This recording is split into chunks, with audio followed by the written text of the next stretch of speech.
एक बार की बात है, एक गरीब औरत थी जिसका नाम आयशा था। वह एक छोटे से गांव में अपने माता पिता और छोटे भाई बहनों के साथ रहती थी। उसके पिता एक किसान थे, लेकिन खेत बहुत उपजाऊ नहीं था और वे अक्सर किसी तरह का गुजारा करते थे। आयशा एक बुद्धिमान और जिज्ञासु लड़की थी। वह अपने आसपास की दुनिया के बारे में जानना पसंद करती थी। एक वैज्ञानिक बनने का सपना देखती थी, लेकिन वह जानती थी कि अपने परिवार की वित्तीय स्थिति के कारण उसे अपना लक्ष्य हासिल करना मुश्किल होगा। एक दिन आयशा के पिता बीमार पड़ गए। वह काम करने में असमर्थ थे और परिवार की आय और भी कम हो गई। आयशा को अपने परिवार की मदद करने के लिए स्कूल छोड़ना पड़ा। आयशा ने अपने परिवार का समर्थन करने के लिए कड़ी मेहनत की। उसने घरों की सफाई और खेतों में काम करने जैसे अजीब अजीब काम किए।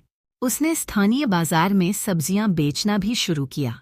अपनी व्यस्त दिनचर्या के बावजूद आयशा ने वैज्ञानिक बनने के अपने सपने को कभी नहीं छोड़ा। वह देर रात तक पढ़ाई करती थी और स्थानीय पुस्तकालय से किताबें उधार लेती थी। उसने घर पर भी अपने स्वयं के प्रयोग करना शुरू कर दिया।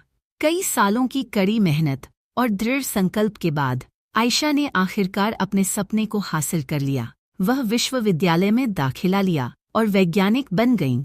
उन्होंने विज्ञान के क्षेत्र में महत्वपूर्ण योगदान दिया। आयशा की कहानी हम सभी के लिए एक प्रेरणा है। यह दिखाता है कि अगर हम अपने दिमाग में रखते हैं और अपने सपनों को कभी नहीं छोड़ते हैं तो कुछ भी संभव है। यह भी दिखाता है कि हमारे जुनून का पालन करना महत्वपूर्ण है, भले ही यह मुश्किल हो।